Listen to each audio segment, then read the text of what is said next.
It's here. We finally got it. The very anticipated clash between Godzilla and Kong. It dropped on HBO Max this morning. And did it live up to the hype? Did it deliver? Well, let's check it out.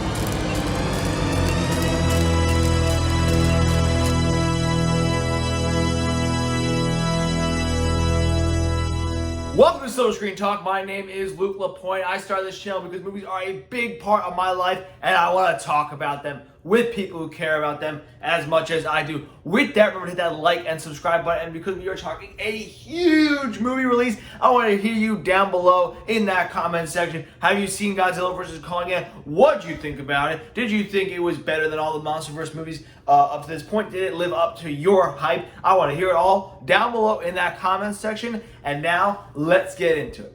Now, before we actually get into it, I've been reading some reviews from these so-called critics online and people shitting on the movie because it doesn't have a good enough story. It's not high art. And I have one message to say to you. Lighten up, Francis. Lighten the fuck up. Fuck you. This is a monster movie. We don't go to a fucking monster movie to see high art and a brilliant storyline. No, I go to see big fucking monsters punch each other. I go to see big monsters chuck nuts. That's what I go to see when I see Godzilla vs. Kong. I don't care about the humans. I don't care. I want to see big things punch each other. So for those of you who think you're critics or you think you're awesome because you're shitting on this movie because it's not fucking Parasite's plot, fuck off. All right, now let's go to the review. So, I saw this movie. Did it deliver? Absolutely. Let's go! Absolutely. This was an awesome, high-octane movie. And Adam Wingard, the director, he listened to your complaints of the previous 3 MonsterVerse movies, and he took that into account, and he brought that into his movie. You wanted less human action. You wanted less human plot. Boom, done. You got it. You wanted more monster fights. Boom, done. You got it. You want more screen time for the monsters?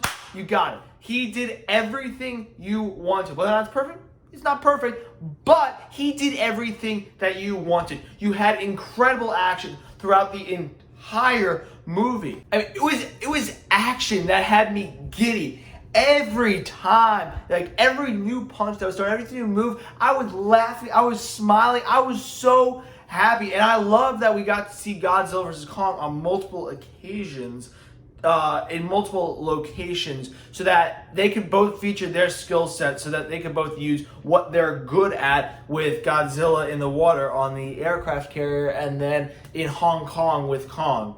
I think that was a smart choice by giving us multiple fights. Well, that's what we wanted, 1. And 2, I think it allowed us to really showcase the type of monster action, especially the strengths of both monsters. And then you had a couple little fights thrown in there with like, Kong and the Hollow Earth and some of the other monsters, stuff like that. It was still really enjoyable, still really cool, still really fun. And the action was awesome. I loved the aircraft carrier scene. I thought that was a really good starter battle between those two. And then the Hong Kong battle.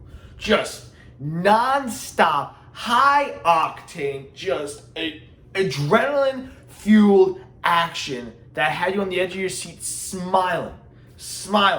I'm telling you, that was some of the best monster action that I have ever seen. And one of the things is, some of the complaints from the other movies, that sometimes it's a little dark. The scenes were so beautifully lit throughout the entire movie that you were able to really bring everything, take everything in and appreciate everything. The cinematography was really well done. While there were some moves in fights where you're kind of following like Kong's arm as he's going to punch Godzilla, and then also you have these wide establishing shots that really, you're getting like kind of like, a spectator seat like you're at a boxing match. You're seeing everything come together and develop. And so I think that was beautifully well done by Adam Wingard. As we know, at this point we know the special effects are going to be off the charts. And I think they were even better than the other MonsterVerse movies. I mean, they just did such a good job with the special effects. Everything felt so real. Everything felt so visceral. And I've already said it in my previous reviews, I love the design of both monsters, especially Kong in this movie. He has a lot of emotion in his face, the way they do the special effects and the mocap. He's got a lot of emotion in his face, especially his eyes. And that leads you to feel for him. it leads you to feel for him as a character in this movie. I loved the score from Junkie X. I'm a big Junkie XL guy. One of my favorite scores is Mad Max Fury Road, which he did. He did the Snyder Cut. He's on a good little stretch right now, but he is able to just add this epicness to fight scenes, to battle scenes, stuff like that. That just heighten everything. And while you're giddy, and then the music kicks in, you're just like, oh, you just can't stop laughing. Like, but it's good laughing. And Junkie XL has perfected that. I think he is a very underrated movie composer, and I think he needs to start getting involved with more movies, because really, he is a hidden gem, in my opinion, that not a lot of people are talking about. And one of the cool things that they did in this movie, you complained about, oh, we're focusing on these humans arcs that are just shallow and shit. No, now we're going to focus on Kong. Kong was really the main character of this movie. Yes, Godzilla was in it, but Kong was the main character in this movie, and he had somewhat of an arc. He had somewhat of an arc, so he really developed throughout the movie. And in addition, his interactions that he had with that little girl, Gia, the deaf girl, I think those were very well done. It reminded me of like Caesar in like Rise of the Planet of the Apes with James Franco's character. Those interactions, it reminded me of that, if I'm being totally honest. And I think it added a lot of characterization to Kong. I like the short run time. That's one of the things. The Godzilla King of the Monsters was so long, because you're focusing on the human characters for so long.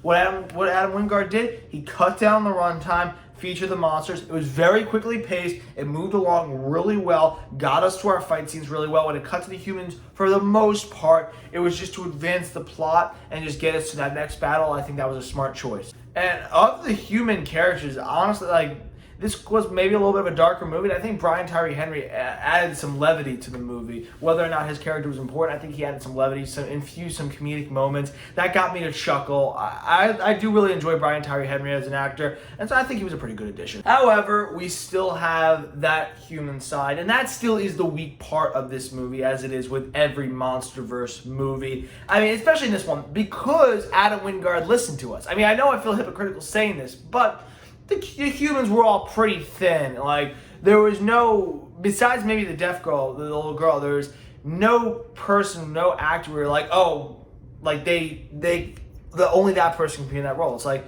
I could replace Rebecca Hall or Alexander Skarsgård, or even Millie Bobby Brown, even though it's her second movie. They all did pretty good with their performances, but they were just nothing special, because they were not written to be anything special. They were written just to move the plot forward, and I think they did a good job with that, but they were still pretty thin. So if you came in wanting some human shit, you're not getting that. But that's not the point of this movie. In addition, at points when we cut to Millie Bobby Brown, Julian Dennison, and Brian Tyree Henry, the movie seems to slow down a little bit, because when we're with Rebecca Hall and Alexander Skarsgård, we're with Kong the entire time. But we're with Brian Tyree Henry, Millie Bobby Brown, and Julian Dennison, we're kind of trying to learn things on the fly.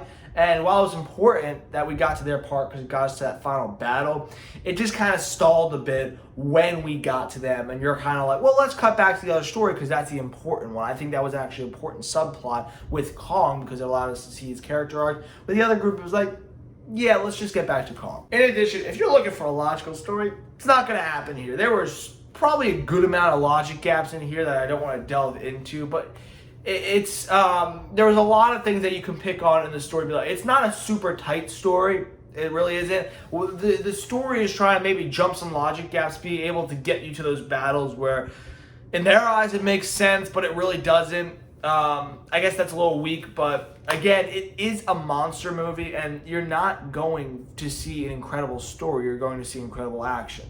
So, I loved this movie. I really enjoyed this movie. It was one of my most anticipated films of 2021. Now, before I get into this score, if you like this video and want to see more of my reviews, click up above to be taken to that playlist. In addition, I have a whole playlist of my MonsterVerse reviews, and I'm going to do a MonsterVerse ranking tomorrow. So click up above to be taken to that playlist. Now to the score. So, thinking as a critic, which I hate to do with a movie like this, I really do, but using my brain score, it delivered on the action. It delivered on all that you wanted, but the story was lacking a little bit. But like I said, with a movie like this, you gotta weigh action over story because that's what you're going to the theater for. So I'm giving it a brain score. I'm giving it a 77%. Now, as just a movie fan and action junkie people, someone who loves this type of shit, I fucking loved this movie. I loved it. And with my heart score, I'm giving it a 91%. 77% on the brain score, 91% on the heart score, and that's a review. Thank you so much for tuning in. Make sure to hit that like and subscribe button. Most importantly, I want to hear you down in that comment section because I know you all know how to comment, and my comment sections have been a little bare as of late. Thank you so much. Keep on loving movies as much as I do.